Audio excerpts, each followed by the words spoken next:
Se nós colocarmos em prática esses princípios revelados pela Sagrada Escritura, a vida humana, ela se enche de esperança, volta a ser o projeto original de Deus. Ele tinha um projeto para Adão e Eva, e deu o livre-arbítrio para Adão escolher se ele queria permanecer nesse projeto ou sair do projeto. Isso é o livre-arbítrio. Às vezes a gente pensa que livre-arbítrio é escolher, N coisas. Não é. O livre-arbítrio é você escolher ficar no comando de Deus ou fora do comando de Deus. Só isso. Você vai ser escravo de Deus ou escravo do diabo. Só isso. A escolha do livre-arbítrio só te dá isso. Você não consegue aumentar um dia na sua vida. Você não consegue aumentar um côvado na sua altura. Você não sabe quantos cabelos você tem na cabeça. Só há duas maneiras de se viver. Viver em Cristo, que é estar restaurado aos princípios celestiais, viver mergulhado no oceano da graça, ou viver separado de Cristo, ou seja, enganado, cego em relação à esperança oferecida por Cristo. Sempre é nós que escolhemos. Diante do que nós discorremos, podemos definir dessa forma, podemos afirmar dessa forma, que só tem uma escolha: ou você escolhe permanecer no caos, ou você escolhe voltar aos princípios originais. A esperança que temos, ela vem de Deus, o caminho de nossa reconciliação. É Ele que providenciou, por meio de Jesus Cristo, o seu Filho. No entanto, essa esperança, ela só vai alcançar aqueles que quiserem a esperança. Se eu disser para você assim, você está com sede, né? Pode vir aqui beber a água é sua. Vou te dar a água. Se você não sair daí e vir aqui beber a água, a sua sede vai matar? Vai permanecer com sede, não vai? Pois é, a graça é isso. Jesus fala: olha, eu fiz o que tinha que fazer. Eu sou a esperança que vocês têm. Vocês querem eu como sua conduta de vida? Querem? Está aqui, pode vir buscar. Ah, não quero. Se você não vier buscar, Jesus vai permanecer sendo a única esperança, mas você não vai ter. Compreende? Então Jesus é a única esperança, mas quem decide querer essa esperança é você. Ou você permanece no caos, ou você vem para a esperança. A decisão sempre é sua. Você consegue perceber aí o tamanho da sua responsabilidade em relação à escolha? A escolha que você vai fazer, princípios de Deus ou caos, vai definir onde você vai passar a eternidade, onde você vai estar na eternidade. Se você define pelo princípios celestiais, voltar aos princípios originais de Deus, você tem a eternidade garantida por Jesus. Ele é a esperança. Se você decide permanecer no caos, então você não tem a vida eterna com Deus. Você vai permanecer vivo, mas não com vida eterna, mas sim morte eterna. Nós precisamos entender essa situação que nós estamos. É muito grande, é muito alta, é muito profunda a nossa responsabilidade de escolha. Você define para onde você vai estar na eternidade. E não adianta dizer assim: não, Deus está mandando pessoas para o inferno. Não. Ele resolveu o problema. Agora, eu quero essa resolução do problema ou não quero? Então nós precisamos ter Cristo como nossa esperança. E quando nós depositamos a nossa fé, a nossa vontade e fazemos a escolha por essa esperança, nós recebemos então de bom grado a eternidade com Deus. Mateus 16, 24 diz assim: então Jesus disse aos seus discípulos: se alguém quiser acompanhar-me, negue-se a si mesmo, tome a sua cruz e siga-me. Jesus não negocia a esperança. A gente pode definir dessa forma esse versículo. Jesus não barateia o seu ensino. Ele não troca o seu ensino por quantidade de pessoas. Então, quando a multidão começou a se retirar em João, ele não foi negociar com ninguém. Não, peraí. Deixa eu conversar com você de novo aqui. Talvez eu te ofendi. Não, senta aqui, vamos. Jesus não faz, Jesus não negocia, Jesus não barateia a graça por troca de quantidade. A esperança só alcança aquele que tem Jesus como Senhor. Jesus não negocia por quantidade de pessoas. Jesus, ele é a esperança, e aquele que quiser, segue ele. Se não quiser, não segue. Ponto. Ele quer qualidade de segmento. Ele não negocia por quantidade. E para encerrar, querido, eu vou só ler. Jesus assegura a sua esperança. Então, Jesus é o que tem palavra de vida eterna.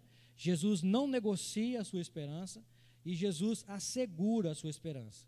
Mateus 24:13 diz assim: mas aquele que perseverar até o fim será salvo. Jesus afirma que você será salvo se permanecer nele. Você não pode desviar, derrapar, né? E se fizer isso, tem que se arrepender e voltar para o caminho, né? Se te achar, Jesus não vai negociar com você, mas ele assegura que se você perseverar, ele te garante a vida eterna. Todas as vezes que nós lemos o capítulo 24 de Mateus, é como se nós estivéssemos lendo a sessão de notícias do jornal de amanhã, de hoje, né? Eu vou ler alguns versículos só, para que você tenha noção de tão real que é o que Jesus afirma. E ele diz: se você perseverar até o final, eu te dou a coroa da vida, você será salvo. Olha o verso 4 lá do capítulo 24 de Mateus. Jesus respondeu: cuidado, que ninguém os engane. Qual que é a sua opinião em relação aos dias de hoje? Existem pessoas enganadas nos dias de hoje? Muitas. Muitas. Líderes inescrupulosos que enganam as pessoas através de técnicas e prendem essas pessoas nele, e as pessoas são capazes de fazer coisas escrabosas por causa do líder. Doar, né? Me dê a sua casa aqui, porque amanhã pode ir lá no banco que tem dinheiro dobrado lá na sua conta. E a pessoa vai doa a casa. São líderes que não têm conhecimento da palavra de Deus de forma verdadeira e engana aquele que segue o ensinamento dele, né? Verso 7: nação se levará contra nação, reino contra reino, haverá fomes, terremotos em vários lugares. Se você olhar o jornal, você vai estar vendo repleto disso aí. Ainda que em ambiente de guerra, a esperança que Jesus assegura é de que quem perseverar será salvo.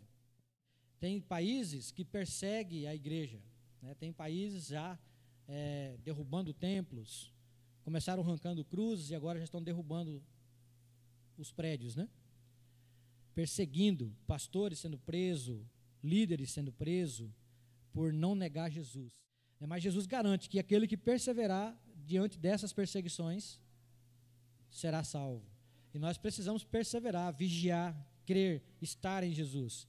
Olha o verso 9: então eles os entregarão para serem perseguidos, condenados à morte, e vocês serão odiados por todas as nações, por minha causa. Jesus há 2000 anos atrás já sabia disso.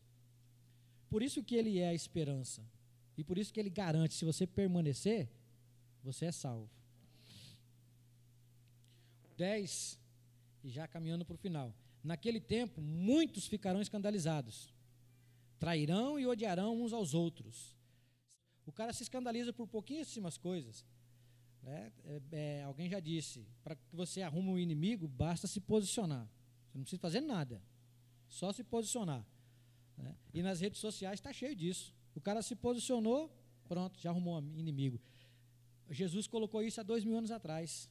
Naquele tempo ficarão muitos escandalizados, trairão e odiarão uns aos outros. Mateus 24:10.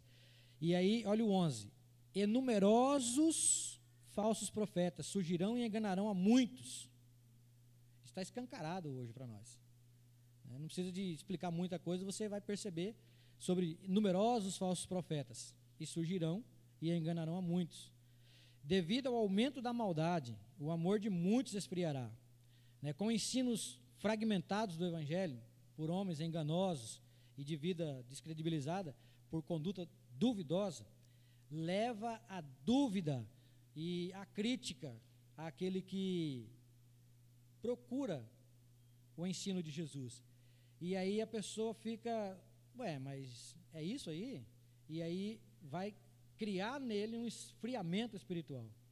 Ao invés de gerar nele vida, ao invés de gerar nele uma vontade de seguir a Jesus, né, ele vai esfriar o amor por causa de pessoas descredibilizadas, né, que pregam o evangelho fragmentado.